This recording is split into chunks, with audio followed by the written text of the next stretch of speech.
नमस्कार दोस्तों, डेट है आज की 20 अप्रैल 2020 और स्वागत है आपका एटोरियल डिस्कशन में। आज हमें 3 इश्यूज डिस्कस करने हैं। सबसे पहले तो देखो, फ्राइडे के हमारे 2 आर्टिकल्स बचे हैं। दोनों में से एक आर्टिकल आज हम डिस्कस करेंगे एविएशन सेक्टर से संबंधित। दूसरे नंबर पे हम इंपॉर्टेंट आर्टिकल डिस्कस करेंगे सोशल वैक्सीन से संबंधित। और तीसरे नंबर पर हम आर्टिकल डिस्कस करेंगे कैसे कोविड-19 की कर्व को फ्लैटन किया जा सकता है सरकार के द्वारा। चलिए डिस्कशन स्टार्ट करते हैं। सबसे पहले इंपॉर्टेंट आर्टिकल एविएशन सेक्टर से संबंधित है। आप जीएस पेपर 3 के इन टॉपिक्स से आर्टिकल को रिलेट कर सकते हो। वैसे तो देखो, कोविड-19 महामारी का असर इकोनॉमी के सभी सेक्टर्स पर देखने को मिल रहा है, लेकिन कुछ ऐसे सेक्टर्स जो सबसे ज़्यादा बुरी तरह से प्रभावित हुए हैं, जिनको सबसे ज़्यादा नुकसान सहना पड़ रहा है कोविड-19 की महामारी की वजह से, उनमें से एक है एविएशन सेक्टर। अभी फ़िलहाल एविएशन सेक्टर के सभी कॉमर्शियल ऑपरेशंस पूरी तरह से बंद हैं। और देखो, 3 मई के बाद भी सरकार एयरलाइंस को अलाउ कर देगी कॉमर्शियल ऑपरेशंस चलाने के लिए, ऐसी संभावना कम ही लगती है। चलो, कुछ समय बाद 3 मई के कुछ दिनों बाद सरकार ने डोमेस्टिक ट्रैवल अलाउ भी कर दिया। इंटरनेशनल ट्रैवल स्टार्ट होने में बहुत समय लगेगा। जून या फिर जुलाई में जाके इंटरनेशनल ट्रैवल फिर से स्टार्ट हो सकता है। और देखो, ये तब है जब हम मान के चल रहे हैं ना सिर्फ हमारा देश बल्कि वर्ल्ड के भी विभिन्न कंट्रीज कोविड-19 की महामारी पर काबू पा लेंगे आने वाले 1-2 महीने में। लेकिन अगर सिचुएशन खराब होती है तो फिर और भी ज़्यादा समय लगेगा, ना सिर्फ डोमेस्टिक ट्रैवल के स्टार्ट होने में बल्कि इंटरनेशनल ट्रैवल के भी स्टार्ट होने में। एक अनुमान के अनुसार जनवरी में जितना हमारे देश में एयर ट्रैफिक था, उससे आधा ट्रैफिक भी अचीव करने में हमें 2 साल लग जाएंगे। समझ गए? मतलब इस साल के जनवरी में जितना एयर ट्रैफिक था हमारे देश में, उससे आधा भी ट्रैफिक अगर हमें अचीव करना है तो आने वाले 2 साल हमें लग जाएंगे। आर्टिकल में कहा जाता है, देखो, इससे पहले जब 9/11 की घटना हुई थी, वर्ल्ड ट्रेड सेंटर्स को उड़ा दिया गया था प्लेन को हाईजैक करके, तब एकदम से एयरलाइंस के काम में बहुत ज़्यादा कमी आई थी। लोगों को लगने लगा था कि प्लेन में यात्रा करना सेफ नहीं है, तो बहुत कम यात्री प्लेन में यात्रा करने लगे थे। लेकिन अब जो कुछ देखने को मिल रहा है, ये तो अभूतपूर्व है। ऐसी सिचुएशन तो कभी भी एयरलाइंस ने नहीं फेस की है। कुछ ऐसे पॉइंट्स अभी हम डिस्कस करते हैं जिसके आधार पर यह कहा जाता है कि एयरलाइंस का जो फ्यूचर है वो ब्लीक है। सबसे पहला पॉइंट, देखो, लॉकडाउन से बाहर भी अगर हम आ गए तो लोग कतराएंगे एयर ट्रैवल करने से। ज़्यादा से ज़्यादा वो कोशिश करेंगे कि वीडियो कॉन्फ्रेंसिंग से ही बात कर ली जाए। पहले बिजनेस पर्पजेज से या फिर टूरिज्म की बात कर लीजिए। आने वाले कुछ महीनों में क्या आपको लगता है टूरिज्म होगा? बिल्कुल भी नहीं होगा। तो टूरिज्म के लिए बहुत से पर्यटक एक स्थान से दूसरे स्थान पर जाते थे, वो अब नहीं जाएंगे। और बिजनेस ट्रैवल के पर्पज से भी जो लोग जाते थे, वो भी अब कम से कम कोशिश करेंगे कि वीडियो कॉन्फ्रेंसिंग की सहायता से ही काम चला लिया जाए। नेक्स्ट पॉइंट, इवन देखो, विभिन्न कंट्रीज भी अलाउ नहीं करेंगे, वो वीज़ा नहीं देंगे। जैसे इंडिया जैसे देश हैं या फिर ऐसे कंट्रीज जहां पर महामारी कम फैली है, वो तो वीज़ा देंगे ही नहीं बाहर से आने वाले लोगों को। उनको लगेगा कि ये कोविड-19 लेके आएंगे, तो वीज़ा पर विभिन्न देश बहुत ज़्यादा रिस्ट्रिक्शंस लगाने वाले हैं। और देखो, वीज़ा पर रिस्ट्रिक्शंस कम भी लगी तो भी, जैसा हमने डिस्कस किया, लोगों में अब एक डर होगा, लोग अब कम से कम यात्रा करेंगे। नेक्स्ट पॉइंट, देखो, अभी हमारे देश में विभिन्न एयरलाइंस के पास टोटल 650 प्लेन्स हैं और 650 में से आधे जो प्लेन्स हैं वो तो विभिन्न एयरलाइंस ने लीज पर लिए हुए हैं, मतलब किराए पे लिए हुए हैं। अब देखो, उनका रेंट भी तो देना पड़ता है ना, लेकिन ऑपरेशंस पूरी तरह से बंद हैं, उनका रेंट देना पड़ेगा, तो एयरलाइंस को भारी नुकसान हो रहा है। नेक्स्ट पॉइंट, देखो, मशीन है, ऑपरेशंस नहीं चलेंगे तो मशीन भी रखे रखे अनप्रोडक्टिव होगी। जैसे ह्यूमन बींग्स कुछ समय तक काम नहीं करता तो अनप्रोडक्टिव हो जाता है, उसी प्रकार से मशीन भी कुछ समय तक काम नहीं करती तो अनप्रोडक्टिव हो जाती है। इनको ठीक करवाने में, मेंटेनेंस करवाने में भी बहुत खर्चा लगेगा। और नए प्लेन्स की मैन्युफैक्चरिंग तो आप भूल ही जाइए। आने वाले 5 सालों के लिए ये जो बोइंग जैसी कंपनीज हैं जो एयरक्राफ्ट बनाती हैं, इनको तो एक भी नया एयरक्राफ्ट बनाने की आवश्यकता नहीं पड़ेगी कम से कम आने वाले 5 सालों के लिए, क्योंकि ऑलरेडी जो प्लेन्स हैं उनका ही यूटिलाइजेशन नहीं होगा। बहुत सारे जो प्लेन्स हैं वो खाली रखे के रखे रह जाएंगे। नेक्स्ट पॉइंट देखो, मान लीजिए सरकार ने शुरुआत में एयरलाइंस को अलाउ कर दिया कि आप ऑपरेशंस चला लीजिए, लेकिन सोशल डिस्टेंसिंग तो मेंटेन करनी ही होगी। सरकार बोलेगी एयरलाइंस को कि आप अपनी फुल कैपेसिटी के साथ ट्रैवल मत कीजिए। अगर 250 आपके प्लेन में सीट्स हैं तो 250/3 यानी ऑलमोस्ट 82 या फिर 83 सीट्स के साथ आप ट्रैवल कीजिए। लेकिन देखो, एयरलाइंस को तो नुकसान होगा ना। अगर टोटल कैपेसिटी 250 है और सिर्फ 83 पैसेंजर्स कोई प्लेन लेकर जा रहा है, तो मतलब उन पैसेंजर्स को ज़्यादा किराया देना होगा, ज़्यादा फेयर देना होगा। अगर पहले मुंबई से दिल्ली के 4,000 रुपये लगते थे, तो अब उनको 3 गुना किराया देना होगा, 12,000 या फिर 13,000। लेकिन बात वही है, अगर किराया बढ़ेगा तो फिर जो एलीट क्लास के लोग हैं वो ही ज़्यादा प्रेफर करेंगे प्लेन से जाने के लिए, क्योंकि उनको लगेगा कि रेल से ट्रैवल करना सस्ता है, प्लेन से क्यों जाएं।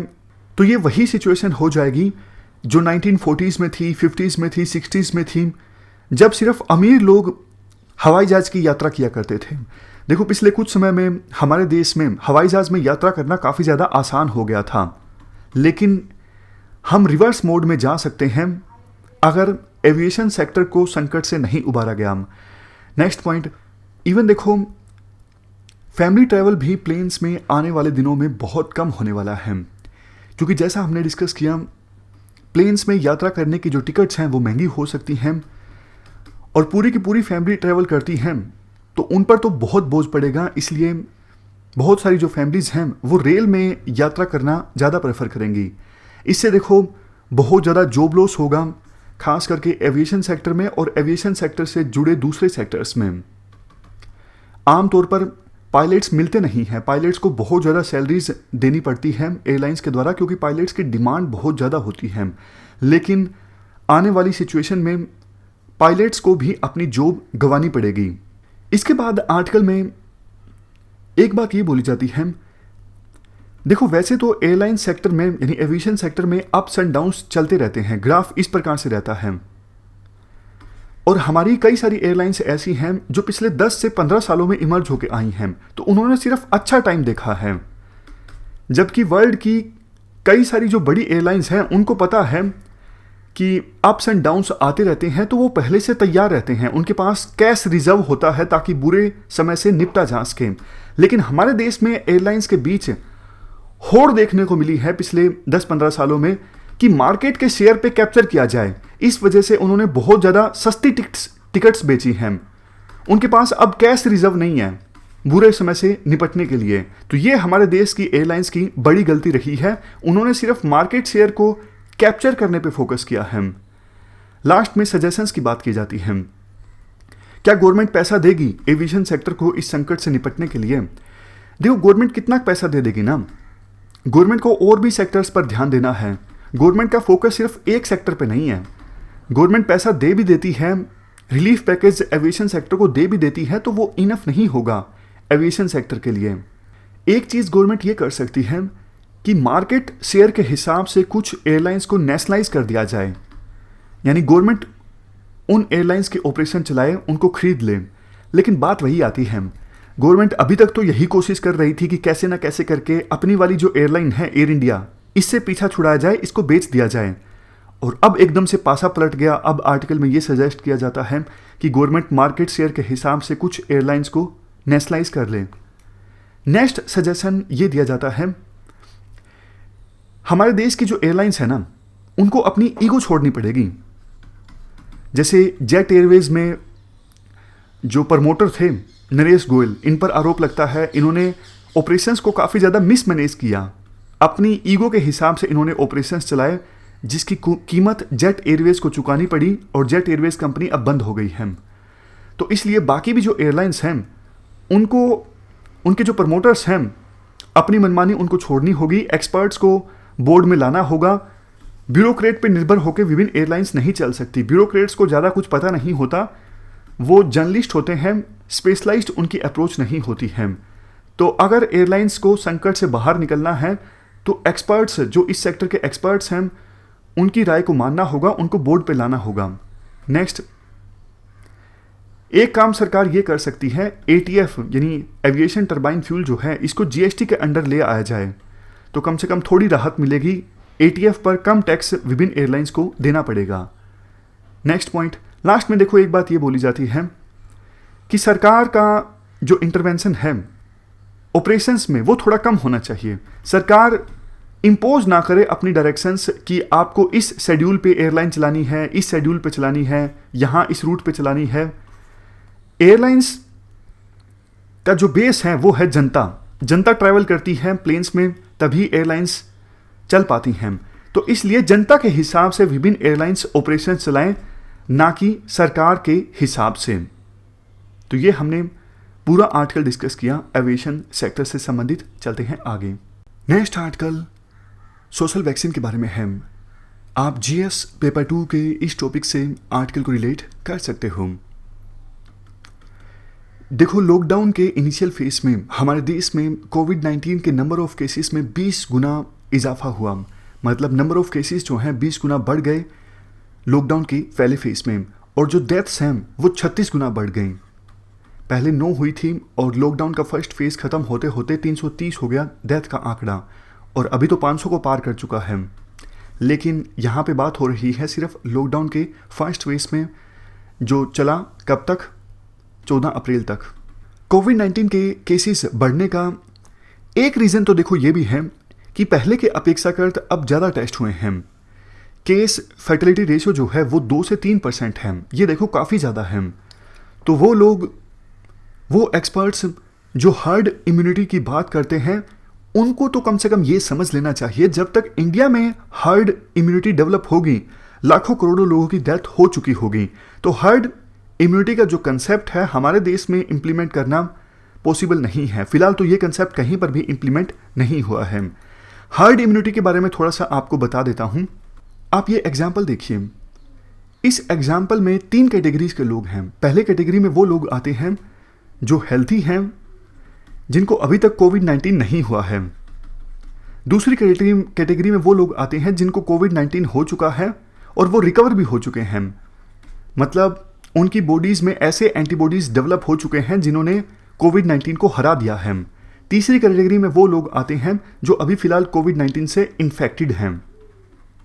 तो शुरुआत में देखो ये सिनेरियो होगा, 2-3 लोग ऐसे होंगे जो रिकवर कर चुके होंगे कोविड-19 से, जो अभी फ़िलहाल हेल्दी हैं, उनकी बॉडीज़ में एंटीबॉडीज़ हैं कोविड-19 को हराने वाले, और बाकी ये सब जो जनता है ये हेल्दी हैं, लेकिन इनको अभी कोविड-19 नहीं हुआ है, और 2-3 लोगों को कोविड-19 हुआ है। तो कुछ समय बाद सिचुएशन क्या हो जाएगी? कुछ समय बाद सिचुएशन ये हो जाएगी, क्योंकि 2-3 लोग जो इन्फेक्टेड हैं कोविड-19 से, वो धीरे धीरे करके सबको इन्फेक्टेड कर देंगे। ऐसी सिचुएशन में वायरस का जो ट्रांसमिशन है काफ़ी तेज़ी से हुआ है, क्योंकि वायरस को लोग मिलते गए, जो हेल्दी थे, बॉडी मिलती गई वायरस को, और वायरस ट्रांसमिट होता गया। लेकिन अब आप ये दूसरा सिनेरियो देखें। मान लीजिए सिचुएशन इस प्रकार की है, ज़्यादातर जो लोग हैं कोविड-19 से रिकवर हो चुके हैं, उनके अंदर अब ऐसे एंटीबॉडीज़ हैं जो कोविड-19 से निपट सकते हैं। सिचुएशन फिलहाल ये है, और कुछ लोग रह गए हैं जिनको कोविड-19 नहीं हुआ है। मान लीजिए एल्डर सिटीजन्स या बूढ़े लोग, इनको कोविड-19 नहीं हुआ है, और ज़्यादातर जो लोग हैं उनको हो चुका है, वो रिकवर हो चुके हैं। अब ऐसी सिचुएशन में कोई कोविड-19 से इन्फेक्टेड है तो फिर वो वायरस फैला नहीं पाएगा ज़्यादा, क्योंकि ज़्यादातर जो लोग हैं उनके पास तो देखो ऐसी एंटीबॉडीज़ हैं जो कोविड-19 से निपट सकती हैं। तो फिर वायरस यहाँ से जाएगा, बॉडी मिलेगी नहीं, वायरस को ख़त्म हो जाएगा। तो वो लोग जिनको कोविड-19 नहीं हुआ है वो भी बच जाएंगे, क्योंकि वायरस का ट्रांसमिशन का जो चेन है वो रुक गई ना। इस केस में तो वायरस फैलता जा रहा था एक से दूसरे में, लेकिन इस सिनेरियो में जब ज़्यादातर लोग रिकवर कर चुके हैं, वायरस ट्रांसमिट फर्दर होगा नहीं, क्योंकि चेन रुक जाएगी, और कुछ लोग जिनको नहीं हुआ है वो बच जाएंगे। ऐसी सिचुएशन हो जाएगी। 1-2 जो पहले थे जो इन्फेक्टेड हैं वो इन्फेक्टेड ही रह जाएंगे और जिनको नहीं हुआ है वो बच जाएंगे। बीच में ये सारे जो नीले रंग वाले हैं ये रिकवर हो चुके हैं, इनके पास तो ऐसी एंटीबॉडीज़ हैं, इन पर वायरस का असर नहीं होता है। बट देखो बात ये है, जिस सिनेरियो की हम बात कर रहे हैं ना, ये नीचे वाला सिनेरियो, इसको एक सेकेंड हम मिटा देते हैं। हाँ, तो हम बात कर रहे थे कि नीचे वाला सिनेरियो अगर हमारे देश में होता है तो वायरस का ट्रांसमिशन रुक जाएगा। लेकिन बात वही है ना, नीचे वाला सिनेरियो कब डेवलप होगा? जब ज़्यादातर लोग कोविड-19 से रिकवर कर चुके होंगे, सिर्फ थोड़े बहुत ऐसे बचे होंगे जिनको कोविड-19 नहीं हुआ होगा। बात यह है, ज़्यादातर लोग जब रिकवर कर चुके होंगे तो बहुत सारे लोगों की डेथ भी तो हो चुकी होगी ना। मान लीजिए 130 करोड़ लोग हैं हमारे देश में और 100 करोड़ लोग इन्फेक्टेड हो चुके हैं। 100 करोड़ में से 98% रिकवर कर चुके हैं। भैया ये भी तो देखो, 2-3% की डेथ भी तो होगी ना। फिर 2-3% कितने हो जाते हैं? 2-3 करोड़। तो कहने का मतलब ये है, जो ये हर्ड इम्यूनिटी का कंसेप्ट है ना, ये बकवास है। राइटर के हिसाब से कुछ नहीं है। ये कंसेप्ट तो तब एप्लीकेबल होगा जब आप ये मानने को तैयार हो कि बहुत सारे लोगों की डेथ हो जाए। क्या हम ये अफोर्ड कर सकते हैं? नहीं कर सकते हम ये अफोर्ड। तो फिर इसके बाद सोशल वैक्सीन का कंसेप्ट दिया जाता है राइटर के द्वारा। सोशल वैक्सीन एक प्रकार से मेटाफोर है। सोशल वैक्सीन में देखो बहुत सारे सोशल और बिहेवियरल स्टेप्स लिए जाते हैं सरकार के द्वारा, पब्लिक कॉन्शियसनेस रेज करने के लिए, जागरूकता फैलाने के लिए, अनहेल्दी कंडीशंस के बारे में। चिंता मत कीजिए, एग्जाम्पल की सहायता से हम ये समझेंगे सोशल वैक्सीन क्या है और इसमें क्या क्या होता है। फिलहाल ये डेफिनेशन है जो दी गई है, it's a kind of metaphor. इसमें बहुत सारे सोशल और बिहेवियरल मेजर्स सरकार के द्वारा लिए जाते हैं जागरूकता फैलाने के लिए, अनहेल्दी सिचुएशंस के बारे में लोगों को जागरूक करने के लिए कि आप ये मत कीजिए या फिर ये कीजिए, इससे आप बच सकते हो, इससे आपको ये नुकसान हो सकता है। ये सब चीज़ें जब सरकार करती है तो ये सोशल वैक्सीन की डेफिनेशन में आता है। मेनली देखो इसमें जनता को इंपावर किया जाता है ताकि वो अनहेल्दी प्रैक्टिसेस को अवॉइड करें, ऐसी प्रैक्टिसेस को अवॉइड करें जिससे उनको इन्फेक्शन हो सकता है। वो रिजिलियंस डेवलप करें, मतलब इस महामारी से निपट सकें। जैसे मैं आपको एग्जांपल देता हूँ, लोगों को खाना पहुँचाना, ये भी एक प्रकार से सोशल वैक्सीन है। आप लोगों को रिजिलियंट बना रहे हो कि वो इस महामारी से निपट सकें। सोशल वैक्सीन में देखो उन बैरियर्स को एड्रेस करने की कोशिश की जाती है जो कि रुकावट है इस महामारी पर काबू पाने में। मैं आपको एग्जांपल देता हूँ, पब्लिक में मास्क ना पहनना, ये एक रुकावट है। अगर लोग पब्लिक में मास्क नहीं पहनेंगे तो कैसे इस महामारी पर काबू पाया जाएगा?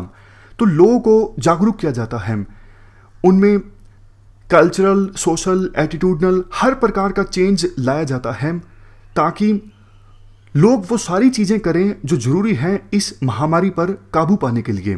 मतलब उनके बिहेवियर को चेंज करने की कोशिश की जाती है। जैसे देखो स्वच्छ भारत अभियान के समय आपने देखा होगा बहुत सारे मेथड्स सरकार ने अपनाए लोगों का बिहेवियर चेंज करने के लिए। एक बढ़िया एग्जाम्पल है देखो HIV एड्स का। 1995 में एक्टिव एंटी रिट्रोवायरल ट्रीटमेंट आई थी एड्स के इलाज के लिए, लेकिन उससे पहले तो किसी भी प्रकार का ट्रीटमेंट एड्स का पॉसिबल ही नहीं था। तो युगांडा और थाईलैंड में काफ़ी इफ़ेक्टिव स्ट्रेटजीज़ को फॉलो किया गया HIV केसेस को कम करने के लिए। देखो शुरुआती सालों में तो ये पता लगाने के लिए भी कोई टेस्ट नहीं था कि HIV का इन्फेक्शन हुआ है या फिर नहीं हुआ है। 1985 में डायग्नोस्टिक टेस्ट इंट्रोड्यूस हुआ था और बाद में जब ये टेस्ट कंडक्ट होने लगा तो कोई भी वैक्सीन नहीं थी। टेस्ट होने के बाद अगर ये पता लगता कि हाँ किसी पर्सन को HIV इन्फेक्शन है तो ये तो मतलब डेथ सेंटेंस जैसा था कि टेस्ट में अब पॉजिटिव आ गया है पर्सन, इसकी तो डेथ हो जाएगी जल्दी ही। इसके साथ साथ चूंकि इन्फॉर्मेशन नहीं थी, लोगों को स्टिग्मा अटैच था बहुत ज़्यादा HIV के साथ, तो इसकी वजह से बहुत से लोगों का रोज़गार छिन गया, उनको हेल्थ केयर नहीं प्रोवाइड की गई अच्छे से क्योंकि बहुत सारी मिस इन्फॉर्मेशन थी।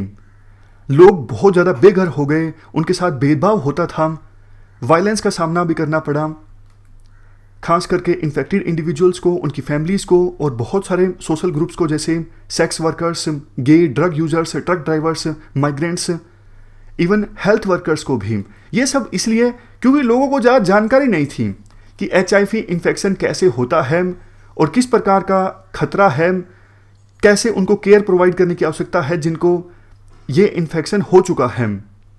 लेकिन देखो बाद में धीरे धीरे इन्फॉर्मेशन स्प्रेड होने लगी, विभिन्न देशों की सरकारों ने अच्छा कैंपेन चलाया, लोगों को जागरूक करने की कोशिश की कि जो ये HIV स्प्रेड होता है ज़्यादातर सेक्सुअल ट्रांसमिशन से होता है और अगर नीडल को फिर से यूज़ कर लिया जाए तब HIV होने के चांसेस ज़्यादा हैं।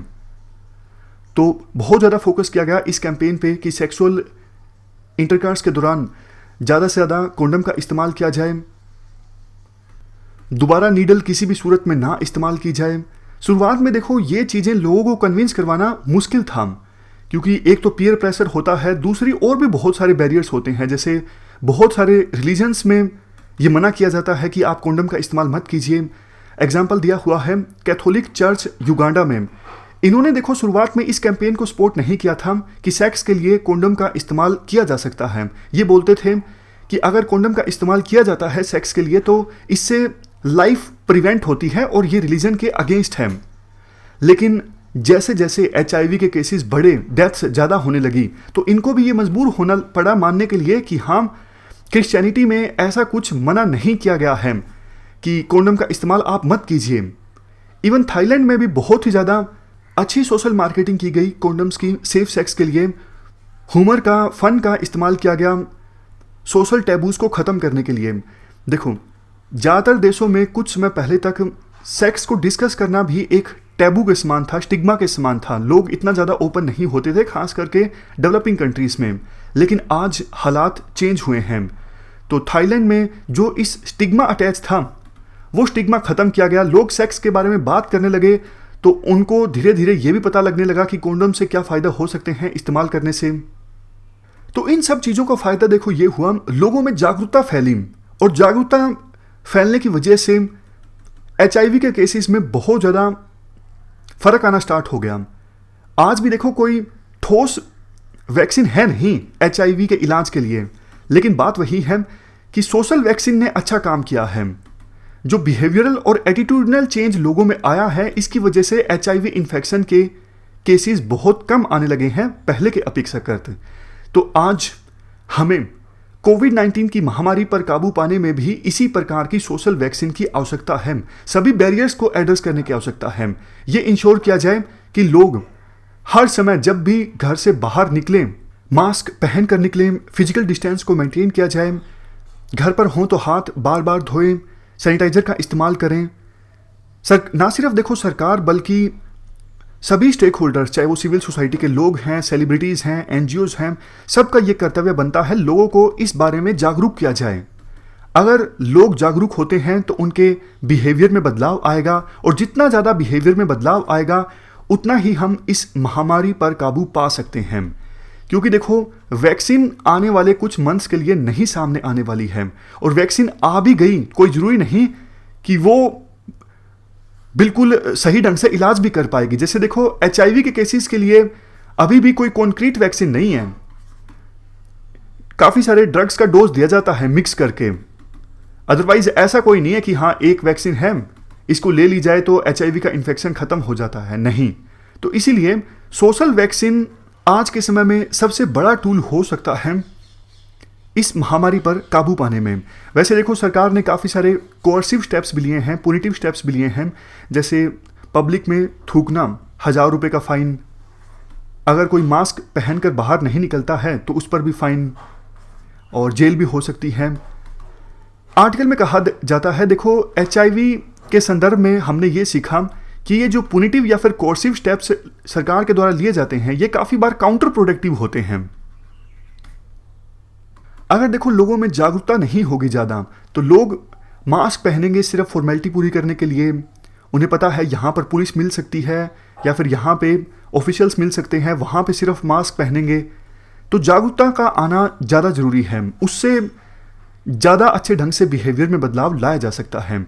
बाकी देखो सोशल वैक्सीन्स में लोगों को लीडर्स की अकाउंटेबिलिटी भी फिक्स करनी होगी ताकि वो ज़्यादा इन्वेस्ट करें बहुत सारी चीज़ों में, ज़्यादा टेस्टिंग में इन्वेस्ट किया जाए, ज़्यादा टेस्ट कंडक्ट होने चाहिए, जो वल्नरेबल सेक्शंस की बेसिक नीड्स हैं वो पूरी होनी चाहिए, उनको साइकोलॉजिकल सपोर्ट मिलनी चाहिए, इस महामारी को कम्युनल रंग ना दिया जाए, डॉक्टर्स को पर्सनल प्रोटेक्टिव इक्विपमेंट्स प्रोवाइड किए जाएं, ना सिर्फ डॉक्टर्स को, सभी हेल्थ वर्कर्स को।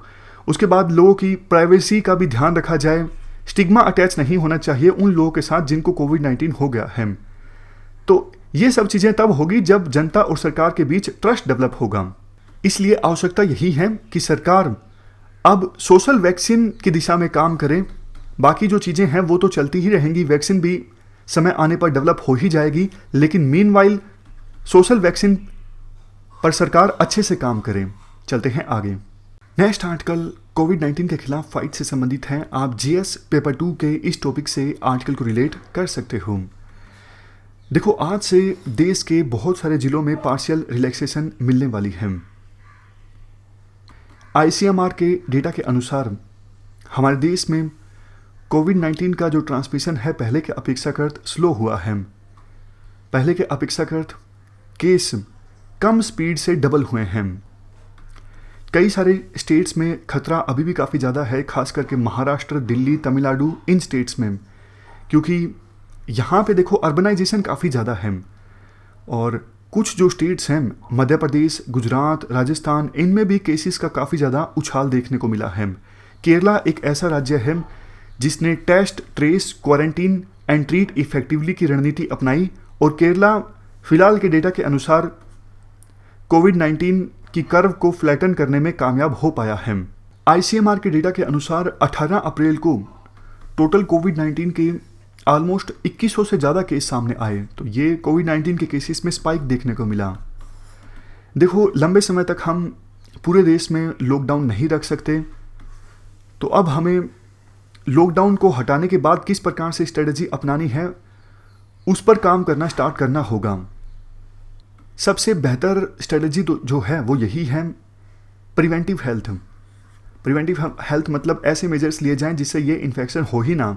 मास्क पहनना, हाथ धोना बार बार, ये सब चीज़ें आती हैं प्रिवेंटिव हेल्थ में। दूसरा, लोगों को कहा जाए कि आप घर पर रहें, मतलब क्वारंटीन को स्ट्रिक्टली इन्फोर्स करवाया जाए। नेक्स्ट, इकोनॉमिक लॉसेस लोगों को कम से कम हो, इस तरफ सरकार ध्यान दे। खास करके जो वल्नरेबल सेक्शंस हैं उनको रिलीफ प्रोवाइड करना। नेक्स्ट, रेगुलर टेस्टिंग करना ज़्यादा से ज़्यादा और सर्विलेंस भी करना, सिम्टम्स की मॉनिटरिंग करना। ये जो स्ट्रेटजी अगर सरकार के द्वारा अपनाई जाती है ये सबसे बेहतर स्ट्रेटजी है। इसके अलावा और कोई शॉर्टकट नहीं है। लंबे समय तक हम लॉकडाउन करके नहीं रख सकते। सरकार को लॉकडाउन हटाना होगा तब इन्हीं मेथड्स पर फोकस करना होगा, लेकिन ज़्यादा एग्रेसिवनेस के साथ। प्रिवेंटिव हेल्थ दूसरे नंबर पे, क्वारंटीन को स्ट्रिक्टली इम्प्लीमेंट करवाना। तीसरा, वल्नरेबल सेक्शंस को जो इकोनॉमिक लॉसेस हो रहा है उसे एड्रेस करना, ना सिर्फ वल्नरेबल सेक्शंस को बल्कि दूसरे सेक्शंस को भी। रेगुलर सर्विलेंस टेस्टिंग मतलब रैंडम रूप से टेस्टिंग करना, कहीं कम्युनिटी में स्प्रेड तो नहीं हुआ है, और सिम्टम्स की मॉनिटरिंग। इसके साथ साथ देखो, स्टिग्मा जो अटैच है, जैसा हमने पिछले आर्टिकल में डिस्कस किया, वो दूर करना होगा। आमतौर पे कई सारे लोग इसलिए भी नहीं बताते कि हमको इस प्रकार के सिम्टम्स देखने को मिल रहे हैं क्योंकि उनको ये लगता है कि समाज में लोग हमसे नफरत करने लगेंगे, हमको दूसरी निगाहों से देखने लगेंगे। तो स्टिग्मा अटैच नहीं होना चाहिए। अगर स्टिग्मा अटैच होगा तो लोग सामने नहीं आएंगे, सरकार को, हॉस्पिटल्स को फ़ोन नहीं करेंगे, इलाज करने के लिए आएंगे नहीं हॉस्पिटल्स में। और देखो, HIV के केस में एक चीज़ ये देखने को मिली थी, लोगों को जब ये होप हुई कि हाँ इस बीमारी का इलाज है, तब वो सामने आने लगे थे। उनको लगने लगा था कि हाँ इलाज है, इसलिए मुझे जाना चाहिए हॉस्पिटल में। तो दो चीज़ें, दो सिग्नल साफ साफ जनता को जाना चाहिए कि एक तो आप उन लोगों से नफरत मत करो जिनको ये इन्फेक्शन हुआ है, दूसरा कि हाँ इस इन्फेक्शन का इलाज है। फर्टिलिटी रेट जो है वो 2 से 3% है। ज़्यादातर जो लोग हैं वो बच जाते हैं। तो फिर लोग आएंगे सामने अपना इलाज करवाने के लिए, और जितना ज़्यादा लोग सामने आएंगे सरकार उनको मॉनिटर कर सकेगी, उनसे दूसरे लोगों में वायरस ट्रांसमिट होने का जो खतरा है वो कम हो जाएगा। लास्ट में एक बात ये बोली जाती है, ट्रांसपेरेंसी भी देखो बहुत ज़्यादा जरूरी है। सभी जो स्टेट्स हैं अपना डेटा ट्रांसपेरेंसी के साथ, सेंटर के साथ शेयर करें। जितना ज़्यादा डेटा अच्छा होगा, इफेक्टिव होगा, उतना ही पॉलिसी फॉर्मुलेशन में आसानी होगी। तो डेटा में कोई भी ओपेकनेस नहीं होनी चाहिए, ट्रांसपेरेंसी जरूर होनी चाहिए। ये पूरा हमने आर्टिकल डिस्कस किया कोविड-19 के खिलाफ फाइट से संबंधित। चलते हैं आगे। आगे नहीं जाना, वैसे रुकना है। तीन ही इश्यूज़ हमें डिस्कस करने थे और तीनों इश्यूज़ हमने डिटेल से डिस्कस कर लिए। Thank you very much for discussion.